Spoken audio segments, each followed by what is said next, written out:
이 시간 우리에게 주시는 하나님의 말씀은 신약성경 143쪽에 있는 요한복음 1장 43절에서 46절의 말씀입니다. 이튿날 예수께서 갈릴리로 나가려 하시다가 빌립을 만나 이르시되 나를 따르라 하시니 빌립은 안드레와 베드로와 한 동네의 벳세다 사람이라. 빌립이 나다나엘을 찾아 이르되 모세가 율법에 기록하였고 여러 선지자가 기록한 그 일을 우리가 만났으니 요셉의 아들 나사렛 예수니라.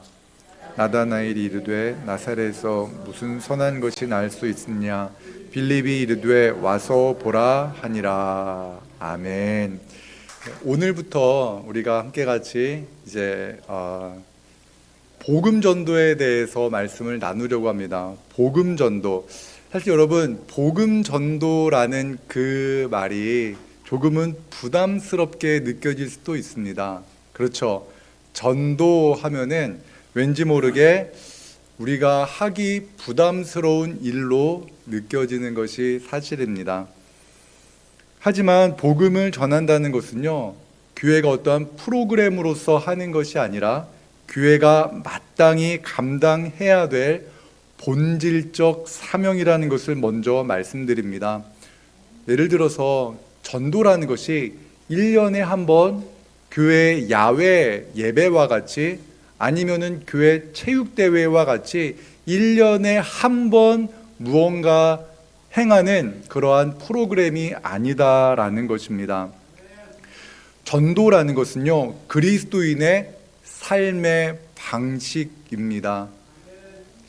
그리스도인의 삶의 방식이 전도이지 그것을 어떠한 프로그램이나 어떠한 숙제로 생각하면은 전도가 부담되는 것이 사실입니다. 성경은 말합니다. 때를 얻든지 못 얻든지 복음을 전하고 말씀을 전하는 것.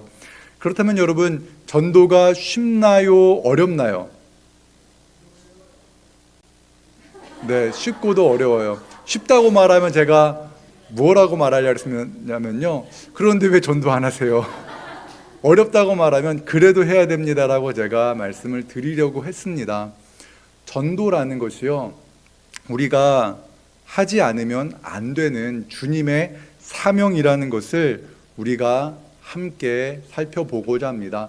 하지만 요즘 전도가 쉽지 않습니다. 우리가 복음을 전하는 것, 예전처럼 우리가 노방에 나가서 전도지를 나누어 주면서 전도하는 것, 저는 이것을 그렇게 좋아하지 않습니다. 그냥 전도지 나눠주고 나 할 일 다 했다라고 생각하는 것은 어떤 의미에서 성경적 전도와는 조금은 거리가 멀 수도 있습니다. 성경에서 말하는 전도는 철저히 관계 중심적인 전도입니다. 네, 전도가 어렵습니다. 왜 전도가 어려운가? 전도는 사실은 그 인생을 완전히 변화시키는 무언가 삶에 굉장히 중요한 것이기 때문에 사람들이 그 전도의 메시지를 들으려 하지 않기 때문에 그렇습니다. 과거에도 제가 한번 설교 중에 말씀드렸는데, 전도라는 것, 요즘에 교회에 나간다는 것이 그렇게 매력적이지 않습니다. 교회에 나가는 것이 왠지 모르게 시대에 뒤떨어진 그러한 모습처럼 느껴지는 것이 사실입니다. 교회에 나가? 너 아직도 교회에 나가? 교회에 나가는 사람들을 향해서 왠지 모르게 시대에 뒤떨어지고 무언가 센스가 좀 떨어지는 사람으로 요즘은 그렇게 비추어지는 것이 사실입니다. 물론 그것이 사실은 아니지만 언론이나 대중매체에 이렇게 비춰지는 모습은 그와 같습니다. 교회를 다니고 예수님을 믿는 것이 매력적이지 않고 왠지 모르게 사람들로부터 따가운 눈총을 받아야 되는 그러한 현실 속에서 우리가 복음을 왜 전해야 되고 어떻게 전해야 되는가에 대해서 5주에서 조금 길면 7주 정도 우리가 함께 같이 이 주제로 말씀을 나누어 보도록 하겠습니다. 먼저 우리가 지금 이 시대 교회를 향한, 예수 믿는 사람들을 향한 모습이 무엇인가? 우리 함께 같이 요한복음 1장 45절에서 46절 상반부의 말씀을 같이 읽겠습니다. 빌립이 나다나엘을 찾아 이르되 모세가 율법에 기록하였고 여러 선지자가 기록한 그 일을 우리가 만났으니 요셉의 아들 나사렛 예수니라. 나다나엘이 이르되 나사렛에서 무슨 선한 것이 날 수 있느냐. 나사렛에서 무슨 선한 것이 날 수 있느냐, 이 말인데요. 여러분, 나사렛에서 무슨 선한 것이 날 수 있느냐라는 그러한 말은요, 나사렛이라는 그 지역이 가지고 있는 그 당시에 약간은 부정적인 의미를 말하는 것입니다. 나사렛이라는 이 지역은요, 선지자가 나올 수 없는 지역이다. 선지자는 예루살렘에서 나온다라는 그러한 말들이 과거로부터 있었습니다. 마찬가지입니다. 요즘에 교회에 나가면 교회에 가면 무슨 좋은 일이 있느냐라고 이렇게 이야기를 합니다. 교회에 대한 기대감이 없습니다. 여러분, 과거 우리나라 초창기, 그러니까 조선 땅에 교회가 시작되어졌을 때 교회는 달랐습니다. 교회에는 교육이 있었고 문화가 있었고 변화가 있었고 기쁨이 있었습니다. 그래서 1900년대 초반에 그리고 부흥을 맞이하면서 특별히 이제 한국 전쟁 이후에 1960년에서 1980년대에, 그러니까 조금은 더 길게 보면은 1990년대 초반까지 한국 교회는 부흥기를 맞이합니다. 아마 이 자리에 계신 분들도 그 시기에 대부분 교회에 나갔다가 예수님을 믿고 신앙생활하는 분들이 대부분일 거라고 생각합니다. 당시에 교회는 무언가 달랐습니다. 문화를 선도하고 있었고 또한 교회에 가면 어떠한 좋은 일이 있을 것 같다는 생각이 들었습니다. 노래가 있었고 악기가 있었고 즐거움이 있었습니다. 그래서 아마 여러분 중고등부 시절에 교회에 나가셨던 분들은 문학의 밤이라는 것들 아마 기억나시고, 또한 교사를 하신 분들도 문학의 밤이나 어떠한 교회에서 하는 여러 가지 일들을 통해서 교회 가면 참 좋다라는 생각 여러분 많이 하셨을 겁니다. 그런데 1990년대 중반을 넘어서면서부터 갑자기 교회는 그 공신력을 잃어가기 시작합니다. 물론 그것이 어떠한 특별한 계기라고 말하기보다는 교회가 점점 정치적으로 변화되어지고 교회가 점점 건물 위주, 그리고 세속화되면서 교회가 왠지 모르게 영향력을 상실해가는 어떠한 시점이 있었습니다. 특별히 교회가 정치적으로 변화되면서 정치인들에 의해서 아니면 정치적인 색채를 띠면서 교회는 그 영향력을 상실해 갔습니다. 그래서 우리 진지동 교회가 어떠한 정치적인 색깔을 가지고 있는지 저는 알지 못합니다. 하지만 저는 담임 목사로서 그 어떤 정치적 색깔도 나타내기 원하지 않습니다. 나타내지 않을 것입니다. 그런데 중요한 것은 이것입니다. 과거에 태극기를 들고 그 광화문에 선 사람들을 가리켜서 저 사람들은 보수 기독교인이다라는 말을 했습니다.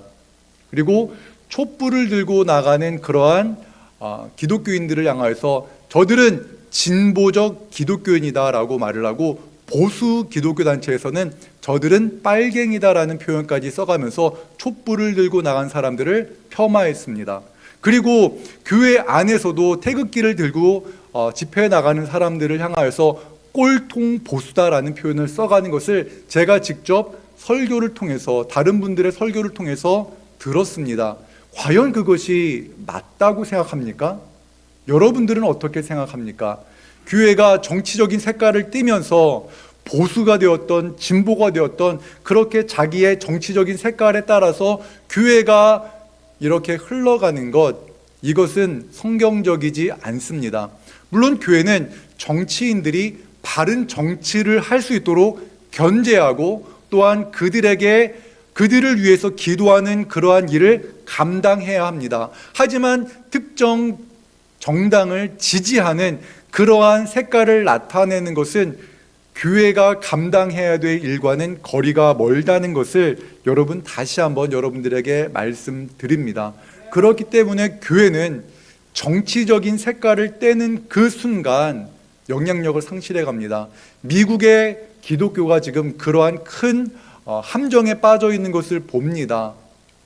특별한 어떤 정치인에 의해서 교회가 나뉘어져 가는 미국의 교회 현실이 우리의 현실이 되어서는 안 됩니다. 그래서 우리 교회 여러분들 가운데 우리는 누가 어떠한 정치인이 온다 하더라도 제가 강단에서 인사할 시간 안 드릴 겁니다. 여러분, 그러니까 앞으로도 제가 진지동교회 담임 목사로 있는 동안 어떤 정치인이 왔다고 특별하게 인사 부탁하는 말은 하지 마십시오.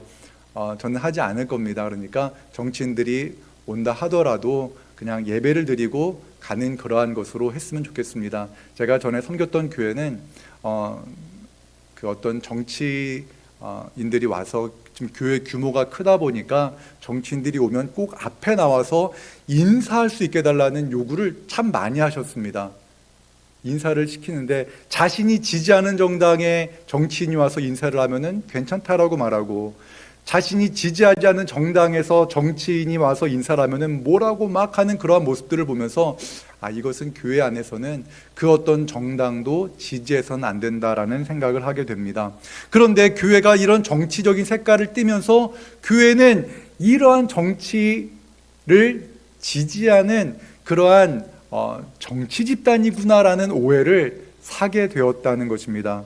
그러나 그것은 복음과는 멀다라는 것을 여러분 꼭 기억하시고, 우리 교회는 어떠한 보수적인 입장도 진보적인 입장도 아니고 하나님의 말씀으로 우리가 나라와 민족을 위해 기도하고 위정자들을 위해 기도하고 가난하고 소외된 이웃들을 돌보는 그러한 진보도 보수도 아닌 하나님의 나라를 위해 살아가는 우리 교회가 되기를 원합니다. 무엇보다 중요한 교회의 공신력을 잃은 것 중에 하나는 물질을 숭배하는 그러한 물질 사상에 오염되어졌다라는 것 때문에 교회는 그 영향력을 상실해 갔습니다. 함께 같이 사사기 18장 19절에서 20절의 말씀을 같이 읽겠습니다. 시작. 그들이 그에게 이르되 잠잠하라, 내 손을 입에 대라, 우리와 함께 가서 우리의 아버지와 제사장이 되라. 내가 한 사람의 집에 제사장이 되는 것과 이스라엘의 한 지파 한 족속의 제사장이 되는 것 중에서 어느 것이 낫겠느냐 하는지라. 그 제사장이 마음에 기뻐하여 에봇과 드라빔과 새긴 우상을 받아 가지고 그 백성 가운데로 들어가니라. 아멘. 한국 교회가 공신력을 가장 잃게 만든 것은 물량주의입니다. 교회가 큰 건물을 짓기 시작합니다. 물론 교회가 성장해서 큰 건물을 짓는 것도 있었지만 큰 건물을 지면 성도가 모인다라는 그러한 잘못된 생각에 의해서 교회를 크게 짓기 시작했습니다. 그런데 교회가 커지면 커질수록 어떠한 함정에 빠지는가? 연약한 자들을 돌보지 아니하고 또한 교회의 본질적인 사명을 감당하지 못한 채 우리끼리라는 것에 대해서 집중하기 시작합니다. 교회는 우리끼리 하는 것에 집중하는 그 순간 변질되어집니다. 물론 우리 안에서 아름다운 친교와 나눔이 필요합니다. 그러나 우리끼리라는 것이 되는 그 순간 교회는 변질될 수밖에 없습니다.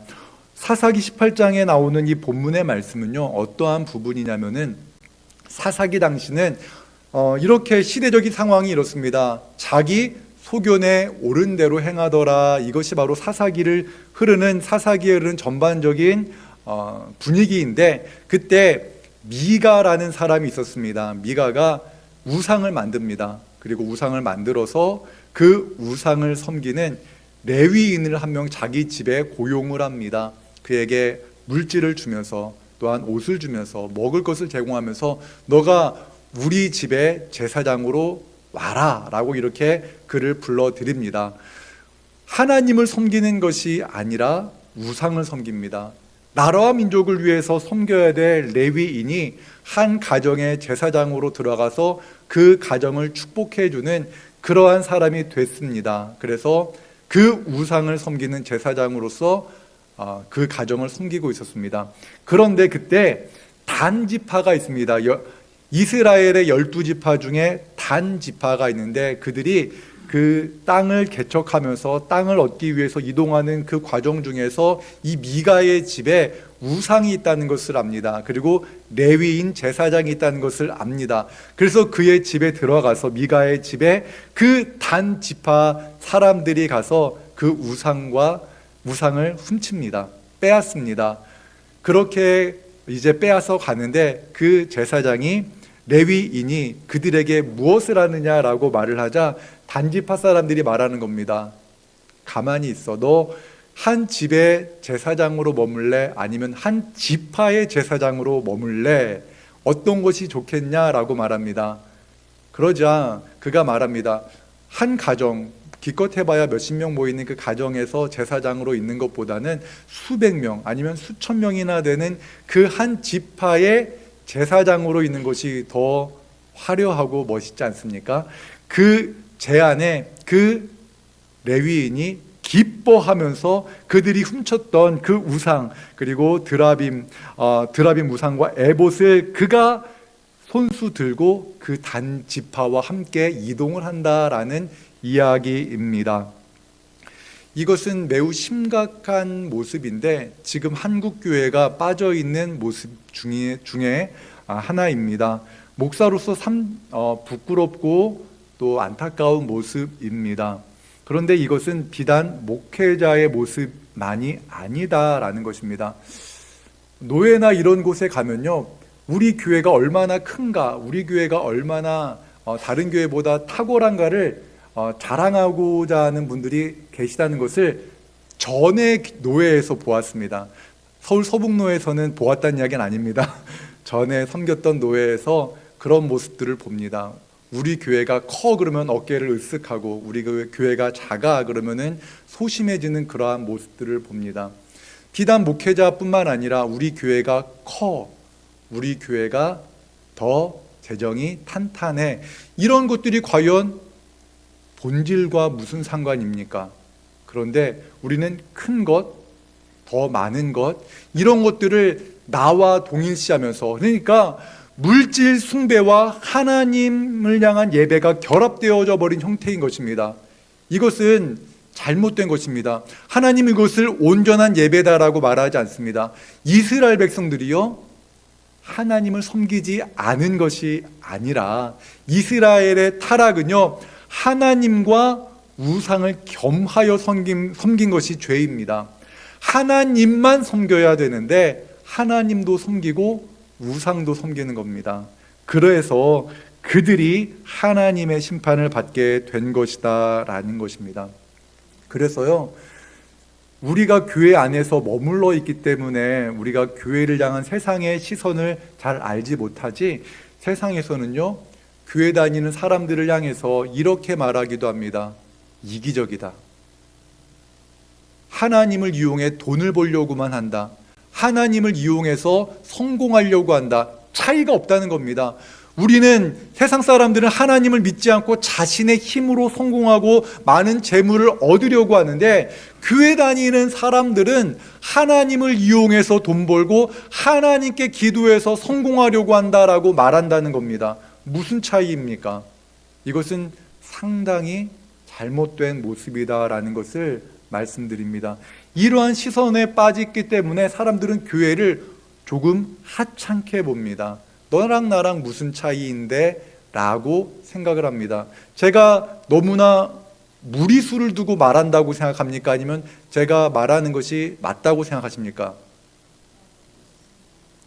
맞죠? 없는 이야기를 말하는 것이 아닙니다. 우리의 현 주소가 그렇습니다.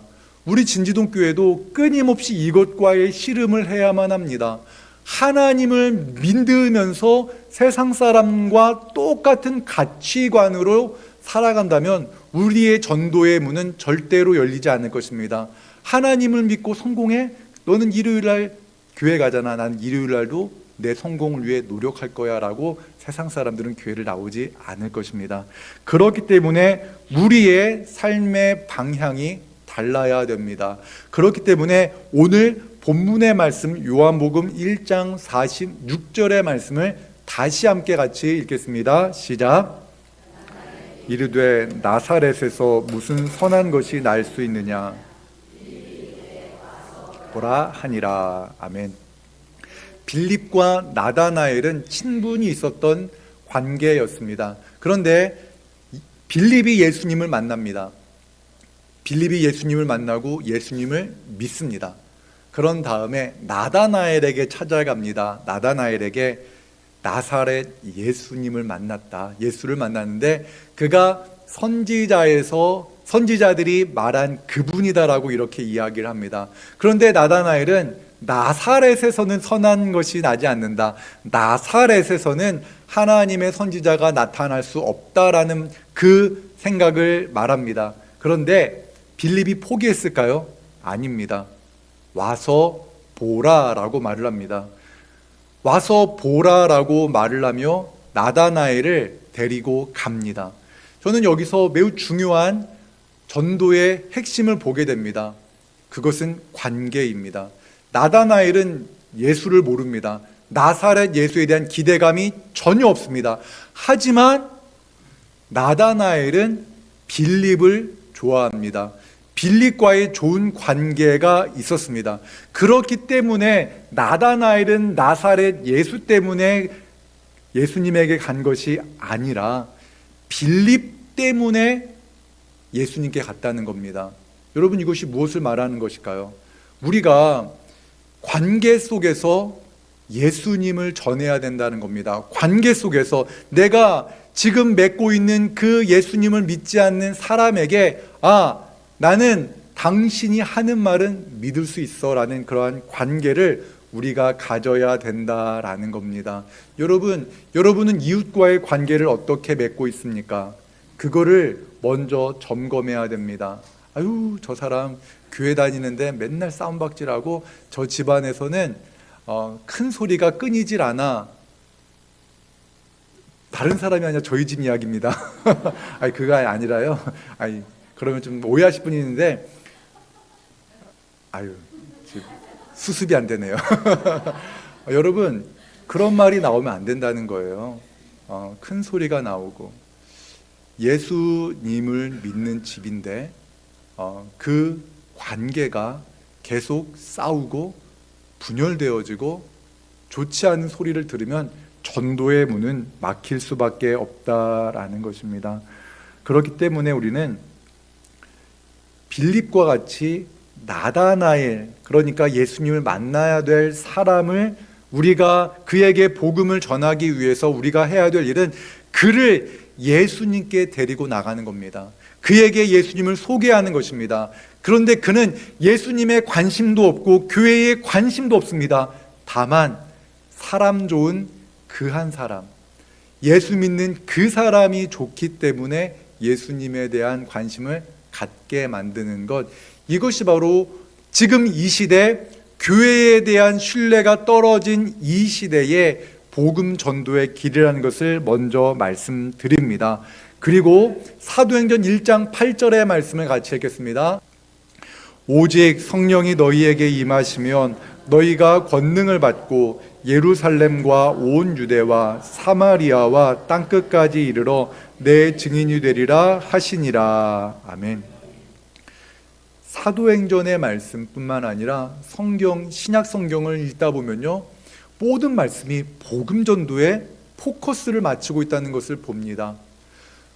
때를 얻든지 못 얻든지 복음 전도, 그러니까 오직 성령이 너희에게 임하시면 너희가 권능을 받고 예루살렘에도 복음을 전하고 유대에서도 복음을 전하고 사마리아에서도 복음을 전하고 땅끝까지 가서 복음을 전하라, 내 증인이 되라 라고 말씀합니다. 증인이라는 것이 무슨 의미인지 여러분 아실 겁니다. 가끔 번잡한 그러한 교차로에 현수막이 붙어 있는 것 보셨을 겁니다. 교통사고를 목격한 증인을 찾습니다라는 것, 본 사람, 그것을 목격한 사람을 찾는다라는 겁니다. 내 증인이 되라. 예수님을 경험한, 예수님을 믿는 사람으로 그곳에 가서 살고 내 증인이 되어서 내가 너에게 행하였던 그 일들, 너를 변화시켰던 그 모든 것들을 전하라라는 것입니다. 그런데 중요한 것은 이겁니다. 지금 이 시대에는 몇 마디 말로 전도 절대 되지 않습니다. 그러나 우리가 삶으로 진정 예수 그리스도의 그 놀라운 사랑으로 우리가 충만해져서 예수님의 주신 그 은혜로 사랑하고 섬기며 살아갈 때 주변에 있는 사람들이 궁금증을 갖게 될 겁니다. 그때 우리는 침묵해서는 안 됩니다. 전해야 합니다. 나는 예수님을 믿고 나는 당신이 예수님을 믿었으면 좋겠습니다 라는 것을 말하는 그러한 사람이 되어야 된다라는 것입니다. 그런데 초대교회에도요, 그 시대적 상황이 복음을 전하는 것이 그렇게 쉽고 편한 것이 아니었다, 그럴 때가 아니었다라는 것을 말씀합니다. 사도행전 4장 18절에서 19절의 말씀을 같이 읽습니다. 그들을 불러 경고하여 도무지 예수의 이름으로 말하지도 말고 가르치지도 말라 하니 베드로와 요한이 대답하여 이르되 하나님 앞에서 너희의 말을 듣는 것이 하나님의 말씀을 듣는 것보다 옳은가 판단하라. 아멘. 물론 상황과 분위기는 파악하면서 복음을 전해야 하겠지만 지금 이 시대도요, 이 초대교회와 큰 차이가 없습니다. 복음을 전하려고 하면 난 당신과 좋은 관계 맺고 싶은데 그런 거 안 하면 안 될까? 아주 점잖게 복음을 거부합니다. 예수 믿는 것에 대해서는 교회에서만 하고 오늘은 그냥 너는 나의 좋은 친구로만 존재하면 안 되겠니? 라는 말로 우리를 유혹합니다. 그렇게 우리의 입을 막고자 합니다. 그러나 우리는 하나님 앞에서 너희 말을 듣는 것이 옳은가? 아니면 주님께서 말씀하신 대로 복음을 전하는 것이 옳은가? 판단하라. 스스로에게 먼저 이것을 말해야 됩니다. 내가 믿는 예수님을 이 사람도 믿는 것이 맞는가 틀린가, 그 사람이 예수님을 믿게 되면 어떻게 변화되어 줄 수 있는가에 대한 분명한 확신이 있을 때만이 우리는 복음을 전할 수가 있습니다. 그러기 위해서 우리는 내가 먼저 예수님을 믿는 것에 대한 확신이 있어야 됩니다. 여러분, 예수 믿으면 좋습니까? 예수 믿으면 정말 행복합니다. 예수 믿어야 행복합니다. 오직 예수 안에 생명이 있습니다라는 그 확신이 있을 때, 확신이 흘러 넘칠 때 우리는 복음을 전할 수 있다라는 것입니다. 이것을 꼭 기억하시기 바랍니다. 그리고 우리가 복음이 전파되어지는 경로에 대해서 한번 살펴보고자 하는데요, 사도행전 16장 14절의 말씀을 함께 같이 읽습니다. 두아디라시에 있는 자색 옷감 장사로서 하나님을 섬기는 루디아라는 한 여자가 말을 듣고 있을 때 주께서 그 마음을 열어 바울의 말을 따르게 하신지라. 아멘. 하나님의 말씀을 듣다가 마음이 열립니다. 저는 믿습니다. 하나님의 말씀을 듣다가 우리의 삶이 변화됩니다. 그렇기 때문에 우리가 하나님의 말씀을 귀 기울여 듣고 하나님이 우리의 마음에 주신 그 말들을 할 때요, 헌신이 기뻐집니다. 헌신이 기뻐요. 청소하는 것이 사실은 세상에서는요, 청소하는 것을 그렇게 기뻐하지 않습니다. 그러나 우리가 예수님을 믿을 때 교회를 청소하는 것이 기뻐지고 어린아이들을 섬기는 것이 세상에서는 힘이 듭니다. 그런데 주님께서 주신 마음이 우리 안에 충만할 때 어린 아이들을 섬기는 것이 참 행복합니다. 그래서 내년에는요, 여러분들 가운데 교사가 더 충원이 되어져야 될 것 같습니다. 교회 학교를 섬길 수 있는 나이는 100살 이하로 지정하겠습니다. 100살이 넘으신 분은 안 됩니다. 하지만 100살이 넘지 않았다 그러면 교사로 지원하고 싶다, 어린아이들을 나의 손자녀 섬기듯 섬겨보겠다라는 분들은 교회 학교를 섬겨주십시오. 내년에는 우리가 또한 어린아이들을 섬기는 그러한 사역들이 많이 필요합니다. 그러니까 다음 세대를 섬기는 그 일에 기쁨으로 감당하는 우리 모두가 되기를 축원합니다. 그렇기 때문에 하나님의 말씀을 들을 때 사도 바울을 통하여 복음을 들은 루디아가 그의 집을 오픈함으로 말미암아, 개방함으로 말미암아 그 집에서 교회가 시작되어지는 은혜가 있게 되는 것입니다. 또한 복음이 어떻게 전파되어지는가? 사도행전 16장 30절에서 32절의 말씀을 같이 읽습니다. 그들을 데리고 나가 이르되 선생들이여 내가 어떻게 하여야 구원을 받으리이까 하거늘 이르되 주 예수를 믿으라 그리하면 너와 내 집이 구원을 받으리라 하고 주의 말씀을 그 사람과 그 집에 있는 모든 사람에게 전하더라. 아멘. 이 상황이 어떠한 상황인지를 먼저 말씀드려야 됩니다. 사도 바울이 지금 어떠한 상황이냐면은 빌립보 지역에서 복음을 전하다가 귀신 들린 한 여인을 만납니다. 그런데 그 여인은 점 보는 귀신, 그래서 귀신 들려서 점 보는 여인이었는데 그 여인에게서 귀신을 내어 쫓아내자 그로 인하여 그 여인으로 말미암아 돈을 버는 사람들이 사도 바울을 고발합니다. 그래서 바울이 감옥에 갇혔는데 매를 맞습니다. 여러분, 로마 감옥에서 로마 군인들이 때리는 매는 그냥 부모가 자녀들을 체벌하는 그러한 맴매 차원이 아니었을 겁니다. 거반 죽을 지경에 이르도록 때렸을 겁니다. 그리고 그를 감옥에 가두었습니다. 감옥에 가둘 때도 그냥 가둔 것이 아니라 쇠사슬로 그를 묶어두었을 것입니다. 참 절망스럽지 않습니까? 복음을 전하다가 그리고 한 여인을 그 귀신으로 인하여 고통당하던 여인을 자유롭게 했는데 그 결과가 매를 맞고 감옥에 갇히는 겁니다. 원망할 수도 있습니다. 그런데 사도 바울은 그 상황에서 찬양을 합니다. 기도를 합니다. 감사를 하나님께 올려드립니다. 그러자 사람들이 의아하게 생각했을 겁니다. 저 사람 뭐지? 저 사람 그렇게 나쁜 죄도 짓지 않고 도둑질한 것도 아니고 살인을 한 것도 아닌데 저렇게 감옥에 갇혔는데 왜 저들은 노래를 하고 기도를 하고 저들의 얼굴은 저렇게 천사같이 빛날까 궁금해했습니다. 그때 지진이 납니다.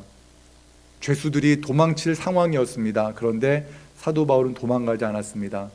죄수들이 도망했다라는 생각으로 이제 나는 죽어야겠다. 그 로마의 무서운 법에 의해서 처벌을 받느니 자살을 하는 것이 우리 가족에게도 피해가 가지 않을 거야 라는 마음으로 간수가 자살을 하려고 했을 때 사도 바울이 그를 살리고자 외칩니다. 죽지 말라. 우리가 다 여기 있다라고 말을 합니다. 그때 받았을 그 간수의 충격, 그것을 한번 생각해 보십시오. 복음은 이럴 때 전파되어지는 것입니다. 일반적인 상황에서 전파되어진다기보다는 절망할 수밖에 없는 상황에서 그리스도인들이 기뻐할 때, 절망하고 눈물을 흘릴 수밖에 없는 상황인데도 눈물이 나지만 감사하는 그들의 모습을 바라볼 때에, 즉 영원한 하나님의 나라에 소망이 없다면, 하나님이 계시지 않다면 감당할 수 없는 그 고난 중에서도 감사하는 그 모습을 통해서 복음이 전파되어진다라는 것입니다. 사랑하는 여러분, 지금 이 시대에도요, 이렇게 복음이 전파되어집니다. 어찌 보면 무신론자의 정점에 서 있었던 이어령 교수님 여러분 아시죠? 그분은 무신론자였습니다. 그런데 그가 하나님을 믿는 그의 딸을 보면서 그가 그리스도인이 됩니다. 죽음을 두려워하지 않는 그 딸의 모습, 죽음이 임박했음에도 불구하고 하나님으로 말미암아 감사하는 그 딸의 모습을 보며 그가 예수님을 향한 궁금증을 갖게 되고, 그를 변화시키고자 하는 하나님께서 그에게 만나야 될 사람들을 착착착 만나게 하심으로 그를 그리스도인으로 변화시켜 주셨습니다. 이것이 바로 지금 이 시대 복음이 전혀 매력적으로 느껴지지 않고 교회 생활이 전혀 매력적으로 다가오지 않는 이때에 복음이 전파될 수 있는 그러한 통로라는 것을 여러분 기억하시기 바랍니다. 여러분들이 무언가 높은 지위에 있고 여러분들이 다른 사람들보다 더 잘 살기 때문에 복음을 전할 위치에 있는 것은 아니다라는 것을 말씀드리고자 하는 것입니다. 여러분이 비록 배우지 못했고 가난하고 여러 가지 역경 속에 있다 할지라도 우리가 그 과정 가운데서도 그 고난의 중심에 있다 할지라도 우리가 기뻐하고 감사하고 기도할 수 있다면 우리를 통하여 복음은 전파되어질 수 있다는 것을 믿으시기 바랍니다. 사도행전 8장 29절의 말씀입니다. 사도행전 8장 29절의 말씀 같이 읽겠습니다. 성령이 빌립더러 이르시되 이 수레로 가까이 나아가라 하시거늘. 아멘. 이 말씀이 어떠한 부분이냐면요, 빌립은 집사였습니다. 그런데 그가 복음을 전하기 위해서 하나님께 헌신하고 있을 때 성령께서 이 수레로 가까이 나아가라 했을 때 그 수레에는 누가 있었는가? 에디오피아 여왕의 모든 국고를 맡은 관리인 네시가 타고 있었습니다. 어찌 보면요, 그는 고위 관료입니다. 일반 사람들이 범접하기 어려운 그러한 사람이었다라는 것입니다. 그런데 성령께서 빌립에게 말씀하십니다. 이 수레로 가까이 나아가라. 그렇기 때문에 이 말씀을 보면요, 우리가 성령의 음성에 귀를 기울이면 우리가 우리의 입술을 통해서, 우리의 삶을 통해서 복음을 들어야 될 사람을 만날 수가 있다라는 것입니다.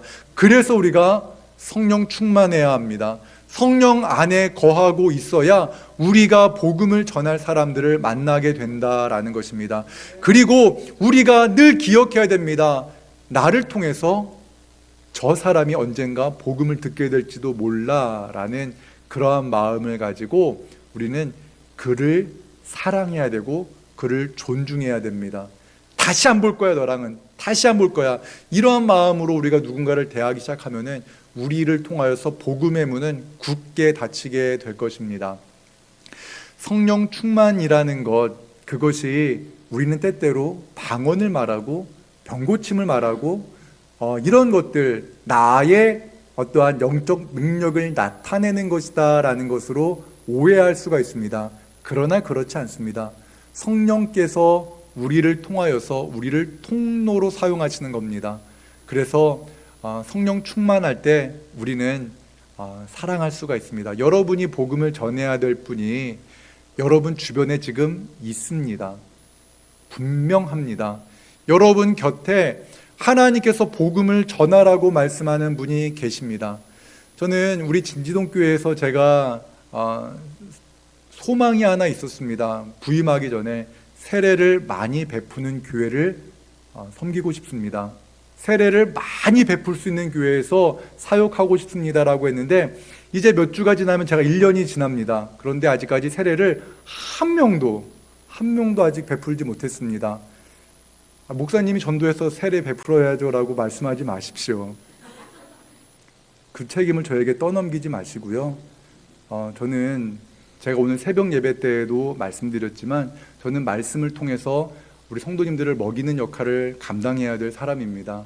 어제 오늘의 놀이터에도 제가 잠깐 아이들 보고 선생님들 잠깐 얼굴 보고 격려하고 저는 다시 서재로 들어갔습니다. 왜냐하면 하나님의 말씀을 전하는 것이 저의 중심적인 사역이기 때문에 그렇습니다. 여러분들이 전도하시되 하나님, 내가 빌립과 같이 나다나엘에게 찾아가서 와서 보라라고 말하겠습니다. 교회에 와서 함께 같이 예배 드려보자.